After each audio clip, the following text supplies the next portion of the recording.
Այսօր մեր livenews.am կայքի ամանորյա տոներից առաջ մեր այսպես կոչված ամփոփիչ խոսք ասենք հայ հանրության, որտեղ այնինչ տեղի է ունենում Հայաստանի Հանրապետությունում, այնինչ այսօր իրականացնում է Նիկոլ Փաշինյանը, դա ուղղակի ոչ թե աննախադեպ է, այլ ես կարծում եմ հայոց պատմության մեջ երբևէ նման երևույթ տեղի չի ունեցել,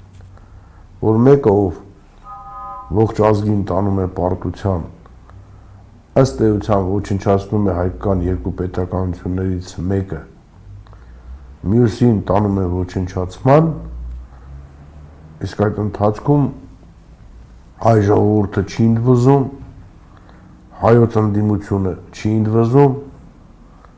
կամ եթե ընդվզում է, ապա այդ ընդվզումը զուտ ցուցադրական է եւ ոչ առարկայական։ Գիտեք, մեկ ուզում ես հասկանալ, որ ոնց կարող էր այն սերունդը, որ 88 թվականին սկսեց ազգային շարժում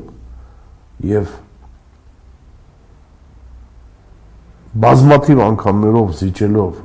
տարբեր ասպեկտներում հակառակորդին 94 թվականին կարողացավ տանել փայլուն հաղթանակ եւ 30 տարի չկարողացավ այդ հաղթանակը վերածել փաստի կամ եթե գտնվում էր այդ ճանապարհի վրա, ապա ինչ որտեղ սայթակեց, ինչ որտեղ սխալվեց եւ այդ սխալի պատճառով կորցրեց այն ամենը, ինչ նորից եմ կրկնել, ձեռքեր բերել այդ դժվարին ծանր ժամանակներում իր զավակների արյան գնով։ Այդ հարցի պատասխանը իհարկե մենք շատ կփնտրենք, բայց ես այսօր կուզենայի որոշակի դիտարկում անել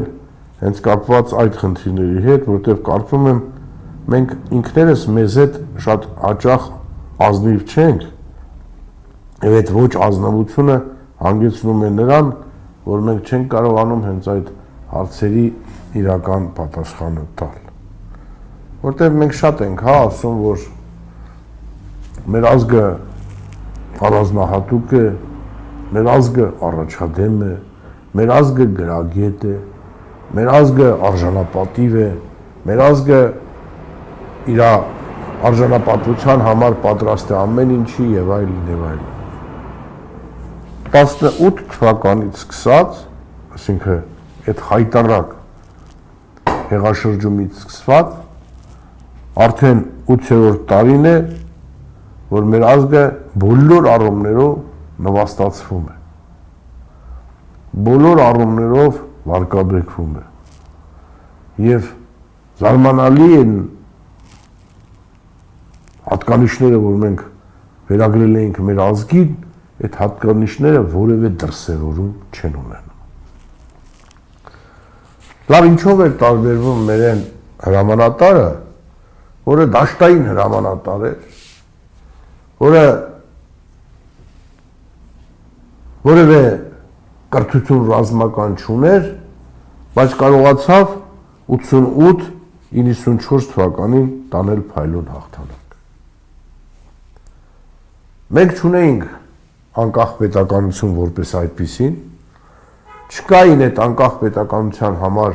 համապատասխան քաղաքական դպրոցները, քաղաքական փորձառությունը, մենք ուղղակի խորհրդային միության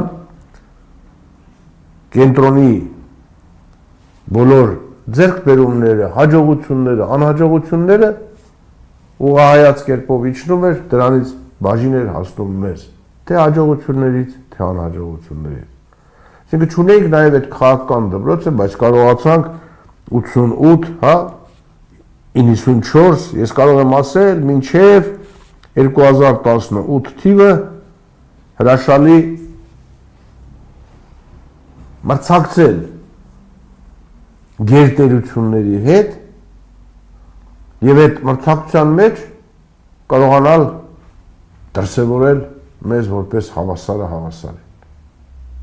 Ինչու եմ ասում աշխարհի գերտերությունների, որտեղ եթե վերցնում ենք Մինսկի խումբը, համանախագահորով 3 դա Միացյալ Նահանգները, դա տվյալ պարագայում աշխարհի միակ գերտերություններ գերազոր խորհրդային միության փլուզումից հետո, Եվրոմիությունը, Եվրոպական միությունի դեմս Ֆրանսիայի եւ համենայն դեպս փլուզված, կործանված խորհրդային միությունը իր իրավահաջորդ, այն դեպս որը ատոմային պոտենցիալով թիվ 1-ներ աշխարհում Մոսկվան։ Այսինքն այս 3 ուժերը, տեսեք, ուրիշ որևէ համաշխարհային կոնֆլիկտ, տարածքային վեճ չի եղել, որ ստեղծվի խումբ աշխարհի 3 այդ ժամանակ գործող հիմնական կենտրոնների մասնակցությամբ։ Եվ մեր սկսնակ, դեռևս նոր սովորող երկրի ղեկավարները կամ դիվանագիտական կորպուսը կարողանում էին մինչև 2018 թվականը ուրեմն դիմակայել եւ Փառք Աստծո հանգեցրել էին մի վիճակի, երբ որ արդեն ուրվագծվում էր այն սահմանը, որով պետք է Արցախը դառնար անկախ պետականություն։ Եվ այ 2018 թվականից տեղի ունենում գործընթացներ, տեղի են ունենում ավելի ճիշտ գործընթացներ, որոնք ընդամենը 5 տարիների ընթացքում իջիկ են դարձնում այլ բոլոր ձեռքբերումները, որ մենք մեր արյան, մեր զրկանքների, մեր տանջանքների գնով ձեռք էինք բերել նախորդ 30 տարիների ընթացքում։ Ուրեմն կային դաշտային հրամանատարներ, որոնք հաղթեցին իրենցից տասնապատիկ հզոր ադրբեջանական, էլի դաշտային բանակ ասենք, զորամիավորումներ ասենք, ինչ ասենք, դրանց եւ մեր դիվանագետները կարողացան 30 տարի ուրեմն օրակարգի մեջ հստակ պահել Արցախյան հարցը։ Ինչ էր տեղի ունեցել այդ 30 տարիների ընթացքում այս դաշտային հրամանատարների, որ հետագայում դարձել էին գեներալներ, կորպուսների հրամանատարներ, պաշտպանության բանակի հրամանատարներ եւ այլն։ Եվ այլ քաղաքական գործիչների, որոնք այս 30 տարվա ընթացքում ամենայն դեպս սխալներով, թերություններով կարողացել էին պերց վերել մի ուրեմն իրավիճակ եւ ամբողջ աշխարհի մեծերի հետ կարողանում էին նստել որպես հավասար։ Ինչ սխալ տեղ ունեցավ ներսում, որ բերեց նրան, որ մի համբակ, իսկապես համբակ, որ մի դավաճան, որ մի թշնամի հետագայում կպարզվի, որ նա մեր ժողովրդի թշնամին է, կարողանա իշխանությունը զավթել եւ այն ձեռքբերումները, որ ունեցել են այս մարդիկ իրենց զրկանքների, իրենց ուրեմն արյան, իրենց ամեն ինչի հաշվի։ Ես ասեցի մենակ զորահարամանատարների ու քաղաքական գործիչների, բայց շարքային քաղաքացի։ Հիշեք ցուրտ ու մութ տարիները։ Այն քաղաքացիները, որոնք երկրաշարժի փլատակի տակից երկրի ղեկավարին մի հարց էին տալիս Արցախի հետ կապված։ Իրենց վիճակը առանձնապես իրենց չէր։ Ինչ եղավ, որ այդ ժողովուրդը այդքան ձևափոխվեց, խեղափոխվեց եւ դարձավ ուրեմն Նիկոլի զոմբի։ Ինչ տեղի ունեցավ։ Ես կարծում եմ հաջորդ տարին մենք պետք է սկսենք այս բոլոր հարցերի ազնիվ ներկայացումից։ Սկսենք սրանց մասին խոսալ շատ ավելի բաց ու ազատ։ Սկսենք խոսել ճշմարիտ։ Որտեվ իմ խորին համոզմամբ, եթե մեր դաշտային հրամանատարները, որոնք հետագայում դարձան գեներալներ, մարշալներ, գեներալ գնդապետներ, իրենց պահեին այն վարքագծի մեջ, որում իրանք կային դաշտային հրամանատար ժամանակ, ապա օծնիր պորտով, հավքնիր թևով չէր համարձակվի անցներ հայկական սահմանը, հիմա Արցախի սահմանը դեպի Արևելք։ դեպի արևմուտք կներեք։ Եթե մեր քաղաքական գործիչները մնային այլ որակների մեջ, որ էին շարժման ժամանակ եւ անկախության առաջին տարիների մինչև 94 թվականի պատերազմի հաղթանակը, հավատացեք, նորից մենք ունենալու ենք մի հայրենիք, որտեղ հավքնիր պորտով, հավքնիր թևով, ոսնիր պորտով չէր կարող համարձակվել մտնել Հայաստան։ Այսինքն մենք թե քաղաքական, թե ռազմական դաշտերում այո ունեցել էինք զուտ որակական փոփոխություն։ Զուտ, գիտեք, շատ տարօրինակ բան է, չէ՞ որ նույն մարդը, երբ որ դաշտային հրամանատար է, ուրիշ է եւ պատրաստ է հանուն հայրենիքի կյանքը տալու, հանուն հայրենիքի ամեն ինչի գնալու, իսկ արդեն մեկ ուրիշ ժամանակներում այդ նույն մարդը, որ գեներալ է, պատրաստ չի դրան, ինչն է նրան հետ պահում։ Հիմա շատերը կասեն, չէ, ով են ասում, նրանք պատրաստ էին, բայց Նիկոլն եկավ, նրանց փոխեց եւ այլն։ Չմարզանամ այդ խնդիրների մեջ, որտեղ հետո հարց կառաջանա, Լևոն Տեր-Պետրոսյանը դեմ էր, բայց դուք իրան հակառակ գնում էիք, ուրեմն տարածքներ էիք ազատագրում, իսկ Նիկոլ Փաշինյանի պարագայում չէիք էլ համարձակվում Նիկոլին ասել ոչ։ Այդ նույն մարդիկ են, չէ։ Այդ այսինքն Լևոն Տեր-Պետրոսյանը շատ ավելի այսպես կոչված խարիզմատիկ չէր, շատ ավելի, չգիտեմ, իմաստուն չէր, շատ ավելի գրագետ չէր, շատ ավելի ձեռքը սեղանին խփող չէր, Փավլիչ։ Քաղաքական գործիչներ, լավ ինչ էր փոխվել, այն տղաները, որոնք 90-95 թվականին համենայն դեպս Գերագույն խորհրդի պատգամավորներ էին, որոնք ես օրինակ եմ վերում, չէ՞ որ Մասիսից ես ոտքով, ձմեռով, բոթասներով, ուրիշ գալիս էինք նիստերի ու գնում էինք, տրտունջ չկար, աշխատավարձ չէինք ստանում մենք, պարգևավճար չկար, ոչինչ չկար, գալստուկ չունեինք։ Ասում եմ ամենայն անկեղծորեն, նայեք այդ օրերի կադրերը, Գերագույն խորհրդի պատգամավորների վիճակը։ Ես պաշտոնական այցի պիտի գնայի, կոստյում չունեի, կոստյում շլվար չկար։ Լավ, այսօր կարող եմ ասել, Ապոպովիկյան կար դաշնակցության, ինքը ինչ-որ մի տեղի ճարեց, որ հարմար էլի, որ հագնեմ Լևոն Տեր-Պետրոսյանի հետ պատվիրակության կազմով պետք է այցելենք Իրանի Իսլամական Հանրապետություն։ Այսինքն, լավ, ինչ փոխվեց, հիմա պարգևաճարներ էին ստանում, գալստուկներ էին կապում, պատավատներով էին ման գալի, ախրանակար։ Հիմա ասում մեքենա չունեինք, մեծ մասս ոչ մեկս մեքենա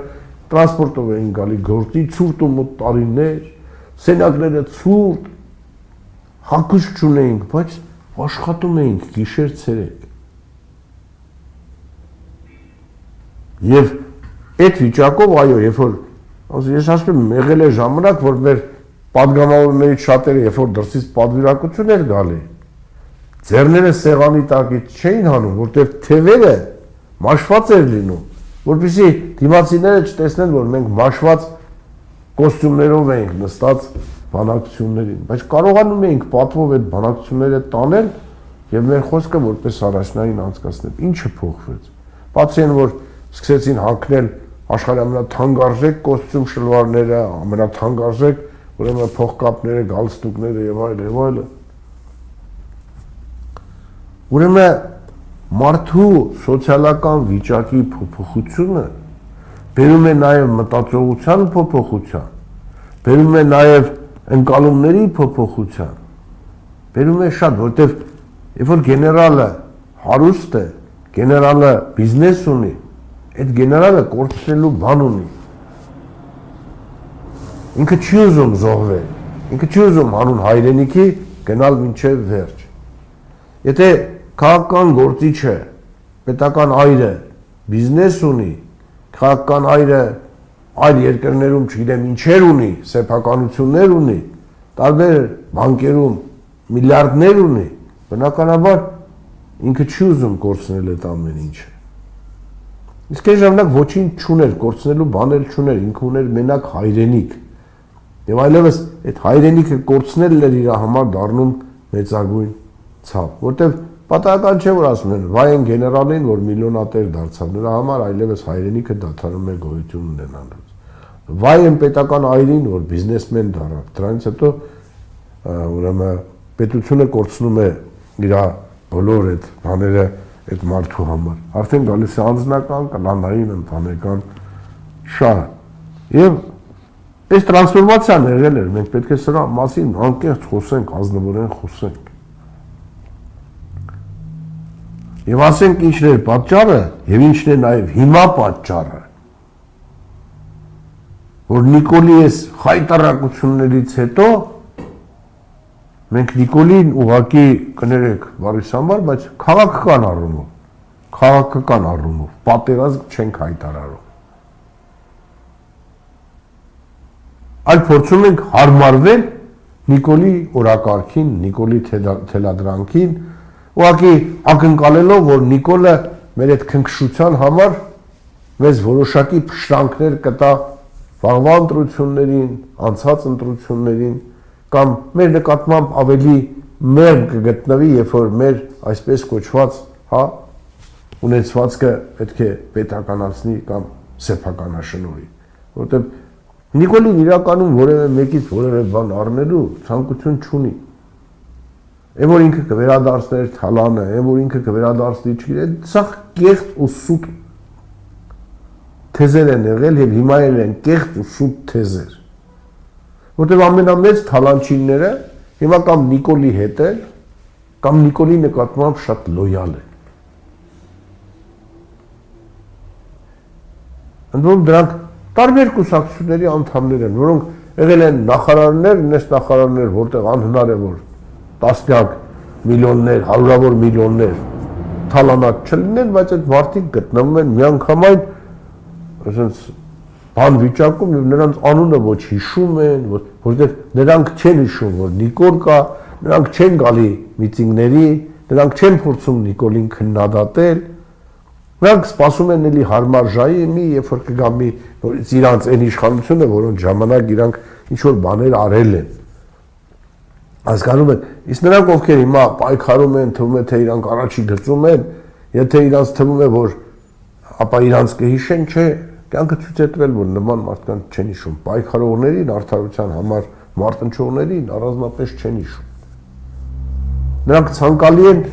այն պահին, երբ որ պայքար կա, երբ որ կռիվ կա, երբ որ մեռնելու անհրաժեշտություն կա, այդ պահին սիրում են իրանց, բայց երբ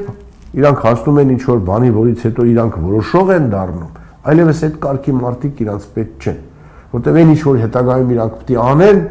պետք է արժանանան այս նույն մարդկանց քննադատությանը, սրանց պայքարին այդ անարդարությունների դեմ, իսկ իրանց տես մարդիկ պետք չեն։ Որտեղ նույնը եղավ, տեսեք, մեր պատմությունը, եթե բաժանում ենք նորագույն պատմությունը փուլերի 88, 91, 91, 94, 94, 98, ուրեմն 98, 2008, 2008, 2018 եւ 2018-ից մինչեւ օրս։ Դες փուլերի է բաժանում։ Եվ այս ամեն մի փուլի ընթացքում մեծագույն տրանսֆորմացիա է եղել տարբեր խնդիրներում։ Եթե 88-91-ը դա զարթոնքի, դա դեռևս բանի տարիներ են, ապա 91-ից 94-ը դա պատերազմի, պայքարի, հաղթանակի տարիներ են։ 94-ից 98-ը ինչ-որ բաների ձևավորման շրջան էր։ 98-ից 2008-ը դրանք լրիվ ձևավորվեցին։ 2008-ից 2018-ը ցավոք սրտի ձևավորվածները դարձան պատճառ, որ առաջանա 2018 թիվը, գա 2018 թիվը։ Հիմա շատերը կասեն, այս Իսագուլյանը, այո, ես այդ ամեն ինչը որ ասում եմ, դրանց ոչ միայն բանը ունեմ, փաստերը արձանագրված։ Այլ կարող եմ ցանկացած էտապում կոնկրետ անձ վերցնել եւ տեսնել, որ այդ մարդը ինչ էվոլյուցիա է ապրել։ Եվ ինչու 2018-ից հետո օրինակ այդ նույն անձիկ այն որ ասում է Տիշևադինի ժտրավեն խոտից ցածր ջրից բան վիճակում է նույն մարդու կարամ ցանկացածի նույնիսկ բերեմ ամենա հեղափոխական կուսակցության հա անդամի օրինակ եւ տեսնենք այս տրանսֆորմացիան ոնց է տեղի ունեցել այո այդ տրանսֆորմացիան բերեց հանգեցրեց ցավոք սրտի 2018-ին մարդկանց եւ հիմա պայքարի մեջ են մենակ նրանք ովքեր այդ տրանսֆորմացիայի հետ կապված ունեցել են ցավոք սրտի ոչ իրենց մեղքով ոչ օբյեկտիվ գնահատական Օրինակ երբ որ ինչ-որ մեկի մասին ասում էին, որ սա վատ մարդ է, նրանք ասում էին, եւ որ ասում էին, որ սա է տեղի ունենալու, մարդիկ անկեղծորեն, ոչ թե որտեղ դիտավորություն էին ցուցաբերում, այլ անկեղծորեն ասում էին, որ դա անհնար է, որ դες բան չի կարող լինել, որ մարդը չի կարող այդքան իջնել, որ եթե այստեղ այն որ ասում են ձու գողացողը ձիել կգողանա, երբ որ ձու էր գողանում, ասում էին իրեն ամենախիստը պիտի պատժել Ասում էին չէ, դե լավ հոյիքը վաղը ձի չի գողանալու։ Չէ, ձի չէ, երկիր գողացան։ Այսինքն այդ երևույթներն առկա են։ Հիմա էլ գիտեք, տեղի են ունենում ինչ-որ գործընթացներ, բայց արդեն այս գործընթացների մեջ հիմնական դերակատարը ցավոք էլի ոչ թե միտքն է, ոչ թե գաղափարն է, ոչ թե անկեղծ ու ազնիվ պայքարն է, այլ էլի ինչ-որ մի հետին բան կա որի մասին էլ պետք է որ անձնվորեն ու անկեղծորեն խոսեն։ Եթե մենք այս բոլոր խնդիրների մասին անկեղծ ու անձնվորեն չխոսենք, այսինքն չտանք այսօրվա իրավիճակի հստակ ախտանիշը, թե դա որ հիվանդություններ որ բերեց, հանգեցրեց սրա, մենք լուծումը չենք կարող տալ։ Ճշգրիտ լուծումը չենք կարող տալ։ Իսկ եթե չենք կարող տալ այդ ճշգրիտ լուծումը, ուրեմն ասել որ ապագան արդեն վստահելի ու եկեք այս բառը այս առումով վատ իմաստով չեմ ասում հաշվենկատ մարդկանց բան չի դառնա բաժին որոնք ոչ միայն կմտածեն այսօրվա մասին այլ կմտածեն 10 տարի 100 տարի 1000 տարի ազգեր կան որ 1000 տարի հետովի ծրա ես բազմաթիվ անգամներ մեր հաղորդումներում ներկայացել եմ օրինակ թուրքերը ոնց էին կարողացել 100 տարի առաջ հաշվել որ Պարսկաստանի հետ մի հատ տարածք պիտի փոխանակեն ավելի մեծը տան ավելի փոքրը վերցնեն բայց որ կապ ունենան Նախճեվանի հետ որտեվ մտածել էին որ եթե 100 տարի հետո խորհրդային միությունը փլուզվում է ապա իրանք թուրքական աշխարհը իրար հետ ցամաքային կապ ունենա եւ Հայաստանը որպես սև այդ ամեն ինչի մեջ չլինի բայց մենք երբ որ ինչ որ մեկին որը իրեք արդեն տեսնում ես որ իր համար պետականությունը օրինակ կներեք ես օրինակը որ բերում եմ ես որևէ մեկին նկատի չունեմ խնդրում եմ շատերը շատ ցավոտ են ընդունում մենակ նրանք ովքեր այդ ամեն ինչի մեջ եղել են շարքային քաղաքացի եկավ ջոկատ տարավ դարձավ հրամանատար պայքարեց պատրաստ էր ամենտեղ իր զինվորի համար պատրաստ էր կյանքը տալ եկավ հետո դարձավ գեներալ հետո արդեն ինքը այն իր ջոկատի տղան արդեն բանակ էր ժամկետային ծառայողները գալիս են ու գնում են թունի բայց ինքը արդեն կամաց բիզնես իրան շոքորթողներ նվերներ բաներ այդ մարդը արդեն տեսնում է ճոխ կյանքի ինչ լավ բան է ունենալը փառավոր բան Վերջ արդեն հայրենիքը իր համար դադարում է արժեք լինելուց, նորից եմ կրկնում, իր համար արժեք դառնում է նյութականը։ Եվ այդ գեներալը արդեն չի մտածում հայրենիքի մասին, ու նրա ենթակայությամբ զորք թողնելը դա կատաստրոֆա է։ Նույնիսկ քաղաքական գործիչ եթե աճեց ու մեկ էլ հոп ինչ-որ բան, արդեն վայեկներ, քծնանք, ինքը դա շատ ծանր հետևանքներ է ունենալու պետականության համար, այդ ազգի համար որպես ընդհանրություն։ Ամերիկյան համակարգը, որ ասում են, տեսեք, ամերիկյան համակարգը շատ հստակ աշխատեց, այդ պետությունը կարողացավ աշխարհի թիվ 1-ը բերել ինչ որ ժամանակ։ Բայց հիմա որ ինչ որ երևույթներ կան, որ ըստ էության աշխարհը նույնացել են այդ կոռուպցիան, բիզնեսը, որ դրանք ամեն ինչը խառնում են իրար եւ այլը, ամերիկան կամաց-կամաց սկսում է կորցնել իր բոլոր այն առավելությունները, որ մինչև հիմա ուներ։ Նույնն է Եվրոպական միությունը։ Իսկ այն պետությունները, որտեղ առաջնային է Խորհրդային միությունը, տեսեք, ձևավորման սկզբնական շրջան 53 թիվ արդեն Ստալին է։ Արդեն ջրածնային ռումբ, աշխարհում առաջինը ջրածնային ռումբ սարքեց։ Հիմա կասեն, բայց ոչ, որտեղ շինելով եկավ, շինելով գնաց։ Զինվորական, Ստալինը։ Վերջում ջեբում 10 ռուբլի փողով։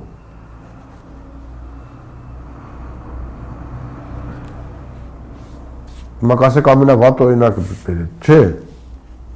Չինաստանի օրինակը կարող են բերել։ Ինչու՞մն է կայանում մենակ հենց Սին Ցզինպինի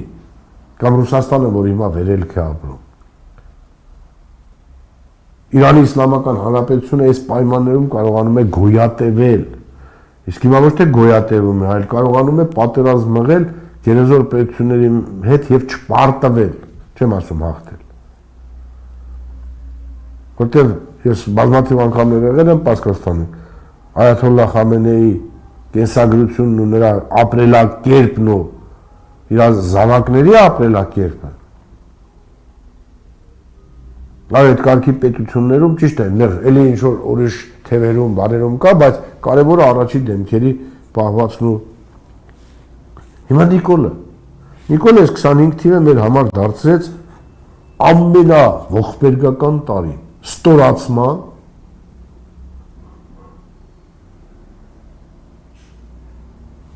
ազգին, ամբողջ ազգին ձեռ առնելու եւ բոլորին պարտադրելու, որ իր օրակարգով շարժվեն։ Եվ ցավոք սրտի այդ մարդուն հաջողվում է։ Հիշեք, ինքը ցույց տվեց, որ իր համար որևէ արժեք գոյություն չունի։ Ոչ բարերար, ոչ հայրենի, ոչ եկեղեցի, ոչ պետություն, ոչինչ գոյություն չունի։ Որ այդ ամեն ինչը ինքը ծառայեցնում է իր անձնական, իր կլանային շահերին։ Միակ այսօր ինստիտուտը ազգային, որ սկսեց դիմադրություն ցույց տալ, դա հայ առաքելական Սուրբ եկեղեցին է։ Եվ մենակ վերապար հայրապետի հստակ պահվածքը, կեցվածքը թույլ չտվեց, որ ինքը այս նոր տարին անցկացներ ընդհանրապես ճոխության մեջ։ Այս վերջի իր այդ նվագելը, էշեշ, այս բարելը, այդ բաները, այդ իր ներվանյութը, թույնի, որ հավաքվել է, բայց չկարողացավ այդ թույնը թափել եկեղեցու վրա, դրա ժայթքումն է։ Դրանով ինքը ուզում է ասի թքած ունեմ այս ժողովրդի վրա, ողբերգության վրա, դեռ մինչև հիմա չբացահայտված ուրեմն զոհվածների շիրիմների վրա ռազմաքաղաքական ղեկավարության հարցը գերի լինելու վրա ինքը իր ճոխ քեֆն է անում մեր մահերի, մեր զոհված երիտասարդների արյան, գերեզմանների, ամեն ինչի վրա ինքը ճոխ պարը անում է, նվագում է, երգում է, իր համար դա է։ Այդ լկտիության աշճանը ես ապշում եմ, դա գագաթն է, այսինքն Ներոն ասում են, Կալիգուլա ասում են, հա, ոչ մեկը այսքան ստոր չի եղել։ Տես ասում են, նոր հետ կենակցել, Կալիգուլան, Ներոնը, իրանց քույրերիկների հետ, սա ազգի հետ է կենակցում։ Թքած ունի այդ ազգի վրա, բայց ինչ է լավ Կալիգուլայի ճակատագիրը, Ներոնի ճակատագիրը, եւ ինչ է Նիկոլի ճակատագիրը։ Ճոխության մեջ հələ բան է անում։ Որտեւ այնտեղ գոնե այն համակարգում, որ ինքը ձևավորել էր, եւ Ներոնը եւ Կալիգուլան, նույն Յուլիոս Կեսարը։ Հենց այդ համակարգում կային ուժեր, որ ասում են այս անձը եթե ասավ մի աշճանի, որ իրան դրեց չգիտեմ ինչի տեղ, չի կարելի թույլ տալ։ Բայց հիմա քանի որ Նիկոլ իր շրջապատում միմիայն այդպես մարդկանցով է շրջափակված, միմիայն, Ուրեմն ինքը Կալիգուլայի, Ներոնի, Հուլիոս Կեսարի ճակատագրին չի արժանանա։ Այդ դեպքում որն է լուծումը։ Տեսեք, երեկվա իրանց երգը Նիկոլ դու Հայաստան ես, Նիկոլ դու այդ երգն էլ որ գրել է, արդեն ամենաբարձր բանը, որ դա դառնա Հայաստանի հիմնը, այսինքն ամեն ինչ արդեն Նիկոլա, Նիկոլ դու Հայաստան ես, Նիկոլ մենք միայն քեզ հետ եւ այլ եւ այլ։ Դուք հասկանում եք։ Սա դա է մեր ընդդիմադիր դաշտի ասում Նիկոլի օրակարգով շարժվելու հետևանք է։ Բոլորը այսօր երազում են, որ մենակ պետք է մասնակցեն այդ ընտրություններին Նիկոլի հետ ու մի քանի փշակ Նիկոլից այն հուսով որ բանեսա։ Ուրեմն ինչքան մարդը տգետ լինի, մտածի որ ոչինչ որ Նիկոլը սենց այդ ինչ որ անում է երեխեք էլ մորթի ուտի, հա, դա իր վարկանիշը գցում է, դրա արդյունքում մենք վաղը կարող է ուրեմն ընտրություններում հանկարծ շահենք էլի Նիկոլի հետ ընտրապայքարում։ Սես մտածողությունը ինձ ապշեցնում է։ Մարդը մտածի ոչինչ ավելի լավ, Արցախը տվեց լավ, այդքան իններից արտաքսեցին լավ, հիմա ինչքան շատ մարդ մեռնի լավ, այ քաղաքը ձուն է գալի բանը չմաքրի Ավինյանը, այդ ինչ լավ է։ Հասկանում եք, մի հատ էլ երկրաշարժելի էլի շենքեր քանդվեն, ժողովուրդ ավելի կատաղի, եւ այդ կատաղության վրա մենք կարողանանք ընտրություններում հաղթել։ Պետք է այս մտածողությամբ մարդիկ ակնկալում են իշխանություն ունենալ նորից։ Ինչ կտա դա։ Նորից նույն բանը շրջապտույտի մեջ են գնենք։ Այս իմ համար անհասկանալի է, գիտեք, ոնց են, երբ որ 21 թվականի նորից եմ կրկնում, ես կոնկրետ անձանց նկատի չունեմ, շատերը միանգամից ազնվորում են իրանց հետ, ոչ որևէ մեկին նկատի չունեմ, դա ընդհանրական մտածողություն է, 21-ին նա չուներ այսքան ուրեմն հզոր իր շուրջը կանգնող բարեկներ, մարեկներ, ախրանա, սաղ իրան չեր ենթարկացրել, հիմա ունի,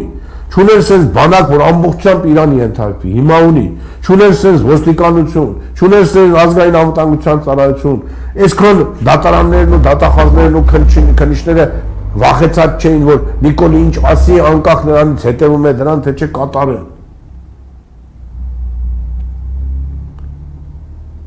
Այսինքն ներկայիս պահը շատ ավելի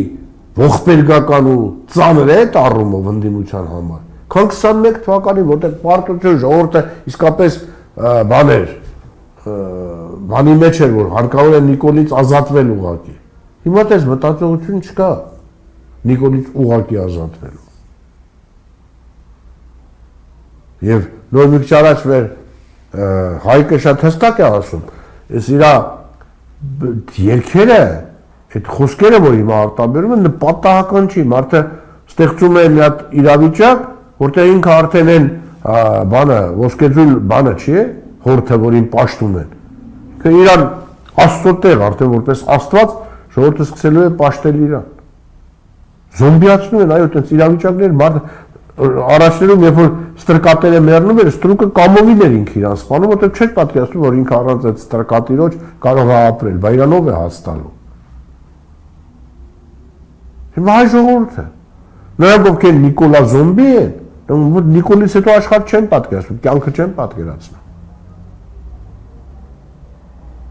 Ուրեմն հարկավոր է այս կարգի երևույթների դեմ համարժեք պատասխան ունենալ, համարժեք դրսևորման ձևով ունենալ։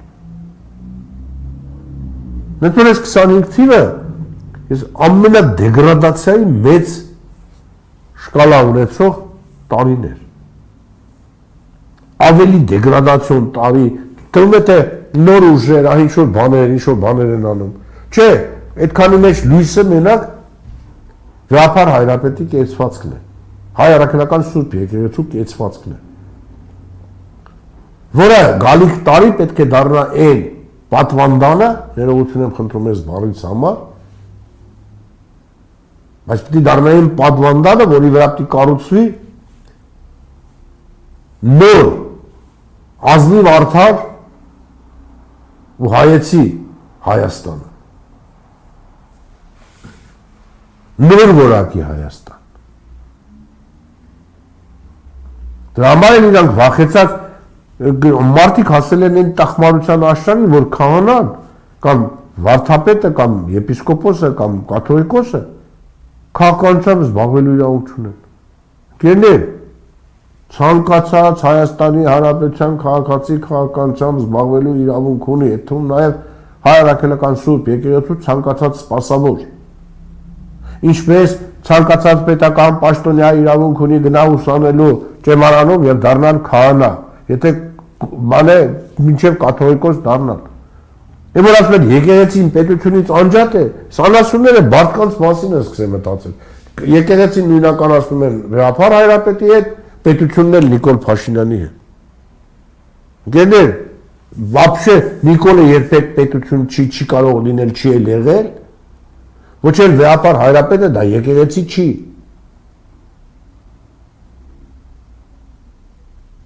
Եվ այս թեզի վրա, որպեսզի վաղը մյուս օրը ոչխարներ կան, ընդունային դասանցի մի հատ ոչխար, որ ասում է եկեղեցականը քաղաքականությամբ զբաղվելու իրավունք չունի։ Տխմար ես դու արա։ Կներեք, ոչ թե վատ բան, չոբան իրավունք ունի, եկեղեցական իրավունք չունի։ Քո նման տխմար արարածը իրավունք ունի։ Եկեղեցական իրավունք չունի, այդ որ օրենքով։ Այսինքն, այս փորձում են բան արել, որտեղ վաղը հասկանում են, եթե որևէ եկեղեցական սկսի ինչ-որ բան առաջնորդել, ասեն, տես եկեղեցին խառնվեց։ Եկեղեցականն ու եկեղեցին տարբեր բաներ են։ Պաշտոնյան ու պետությունը տարբեր, պետական պաշտոնյան ու պետությունը տարբեր բաներ են։ Հիմա այս կարգի խնդիրները չէ, որ ես պետք է նստեմ հերթով բոլորիդ բացատրեմ։ Դրա համար ես ուղղակի ասում եմ, ես ամենածանր տարիներ, հավատացեք, գոնե ես շատ մտորումների մեջ եմ եղել այս տարի 25 թվականին։ Փորձել եմ հասկանալ այդ տրանսֆորմացիաների պատճառը։ Գիտեք, շատ դեպքերում դժվար է արտահայտվել, դժվար է սա բացատրել, դժվար է կոնկրետ մարդ վերցնել իր օրինակի վրա սա ասել։ Որտեղ շատ դեպքերում ասում եմ, այդ մարդիկ իրան, ես շատերին չեմ մեղադրում, մենակ նրա համար, որ իսկապես դժվար է պատկերացնել։ 18 թվականին, երբ որ ես գրում էի կուսակցություններ, ասում էի Նիկոլը գալիս է այս երկիրը կործանելու, ասում էին դու սերժական ես, դրա համար չես ուղղակի ուղղակի Սերժը գնա, այդ կտենաս Սերժը կեթա, ընդդեմ դա ասել եմ հայ հեղափոխական դաշնակցության, դա ասել եմ Բարգավաճ Հայաստանին, դա ասել եմ Լուսավոր Հայաստանին, դա ասել եմ մյուս կուսակցություններին։ Այսինքն, հիմա ես չեմ ասում, ես չգիտեմ ինչ է։ Կամ ուրիշ մարդիկ էլ են եղել այդպես որ տեսել են որ այս մարդը գալիս է մենակ դրա համար։ Այո, դժվար է դա անցնելը։ Եղել եմ տարբեր նախարարների մոտ։ Զրուցել եմ այս թեմաներով, որ տղեկ մի քիչ ավելի բաներ եք, արա հասկացեք, ես ինչ եք անում։ Հիմա սա իրանց ներկայացնում են, որ այն ժամանակ իրանք էլ գիտեին, իրանք էլ էին հասկանում։ Բա որ հասկանում եք, խեք այդ մարդուն առաջադրում ընտրում։ Հիմա էլ ասում եմ, սիրելիներ, եթե մենք 25 թվականի ամենասկզբից, 26 թվականի, կներեք, ամենասկզբից, չկարողանանք այս,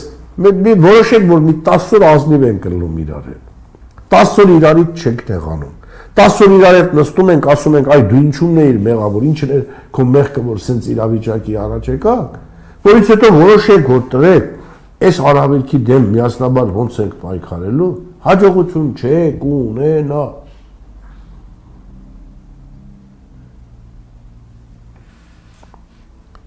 Որտեղ հանրության հետ, այսօր էլ գործով էի տեղ գնացել, յուղերից մեկը։ Կարամ չթաքցրել էլ ինչ նպատակով էի գնացել։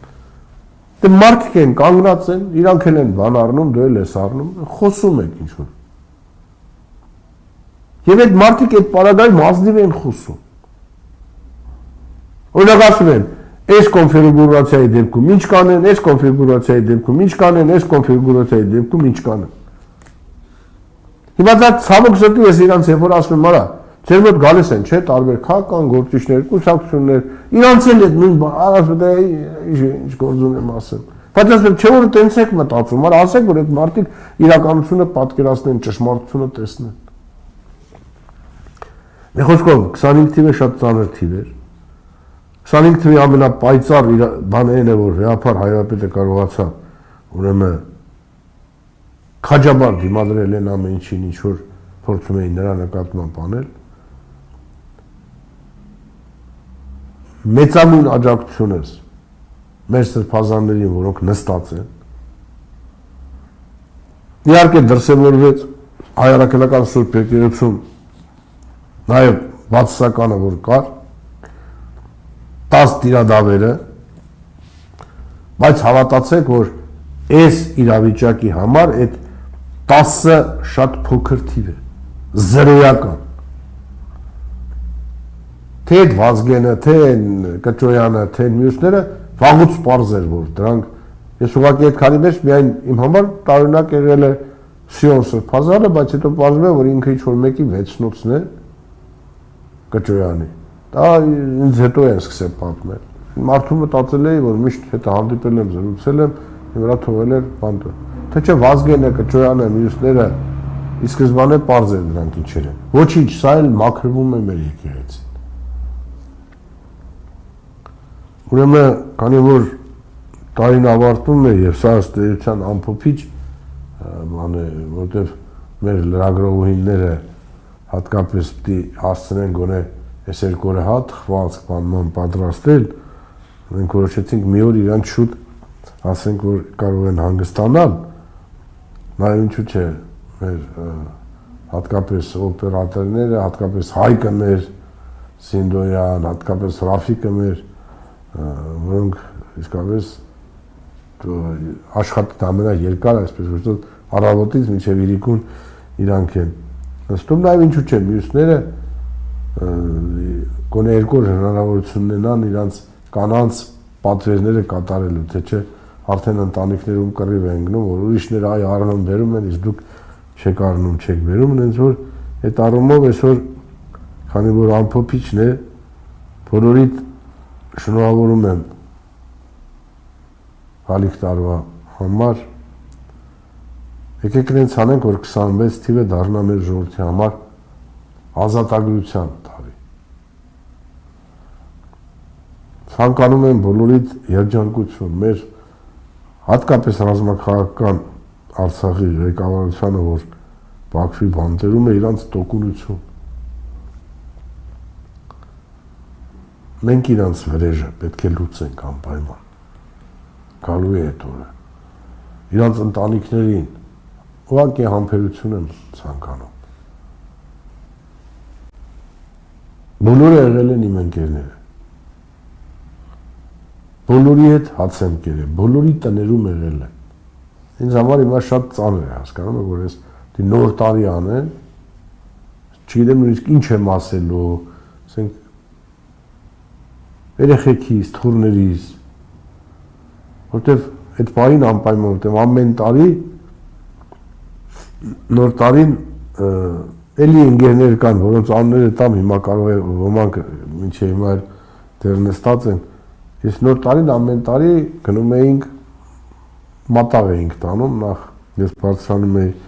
Օմարի կողմերը, այնտեղ բաժանված էր, տարբեր մարդիկ, տարբեր տեղեր, տեսնում էինք գար չասեմ, որտեղ արդեն բավականին մեծ, հա, լավ գարներ, ամեն մեկս, ես օրինակ տարբեր տարիներին տարբեր, գնում էինք նախ սահմանում այդ գիշեր, հետո գիշերը գնում էինք նախագահի տուն, տենց ժամը արդեն 4-5-ի կողմերը լուսաբացին, կամ Բակո Սահակյանենց տունն էինք գնում, կամ Արկադի Ղուկասյանենց տունը, եթե անպայման այցելում էինք։ Հիմա, չգիտես, նոր տարին տունը նստած ես, ոչ մի տեղ էլ չես կարողանում գնալ, չես էլ ուզում գնալ, հաշվի առնելով, որ բոլորորդ տարին նոր տարվա ուղերձ պետք է անի,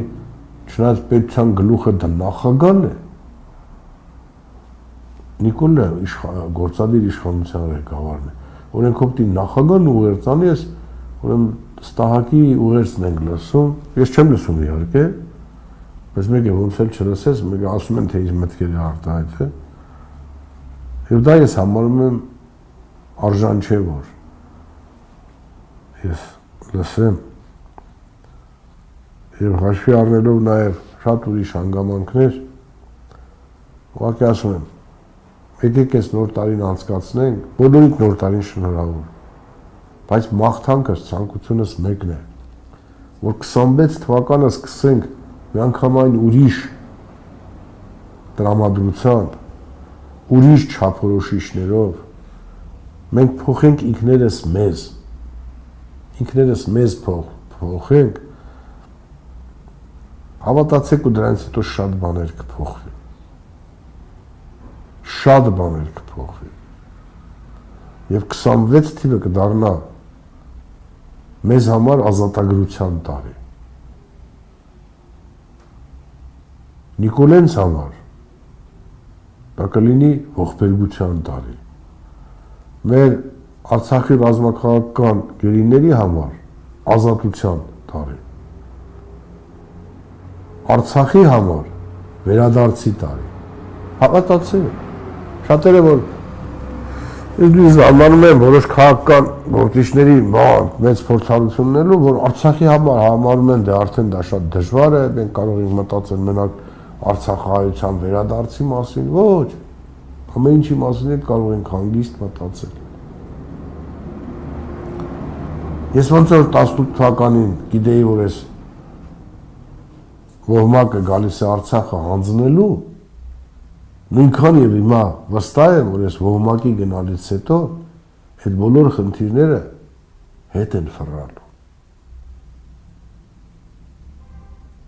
Եվ իրանք որ վախեցնում են հիմա իբր բերել են խաղաղություն, իսկ տենց ասողները պատերազմ են ուզում, իրանք ուղղակի ստորաբար ստում են, իրանք տանում են ընդհանրապես ոչնչացման, հիմա ամեն ինչ անում են և Թուրքիան և Ադրբեջանը, որ Նիկոլը աչոկներ հավաքի և կարողանա, որտև իրանց համար կարևոր է, որ 26-ին Նիկոլը ընտրվի, որ մինչև 31 թիվը այլևս Հայաստան գոյություն չունենա Արևմտյան Ադրբեջան։ Դրա համար կոչ եմ, մի վախեցեք, ժողովուրդ։ Մեր մեծագույն չարիքը, մեր մեծագույն դժբախտությունը Նիկոլի ու նրա կլանի իշխանությունն է, որը ձեզ կեղծ խոստումների տակ, ոնց որ Արցախ ասեց Հայաստան է ու վերջ տարավ կործանման, նույն կերպ անում է Հայաստանի հետ։ Իրական Հայաստան դա նշանակում է Հայաստան չլինի, այդ մարդու նպատակը դա է։ Ուրեմն շնորհավոր նոր տարին, ամենալավն ու բարին, ամենակարևորը առողջություն, ամենակարևորը խոհեր ինքդ քո հետ, խոհեր ինքներդ ձեր մեջ, եւ այդ խոհերից հետո վստահ եմ կհանգեք միակ ճշմարիտ եզրակացությանը, այն է 26 թվականը մեզանից յուրաքանչյուրը պետք է սկսի վերափոխված վասն հայրենյաց, հանուն հայրենիքի, հանուն հայր առաքելական սուրբ եկեղեցու, հանուն մեր ողջ ժողովրդի ազատության ու անվտանգության։ Եվ համարեցեք, որ եթե մենք այս մտածողությամբ գնանք, 26-ը հայ ժողովրդի համար կլինի 25 թվականից հետո վերակենդանացման,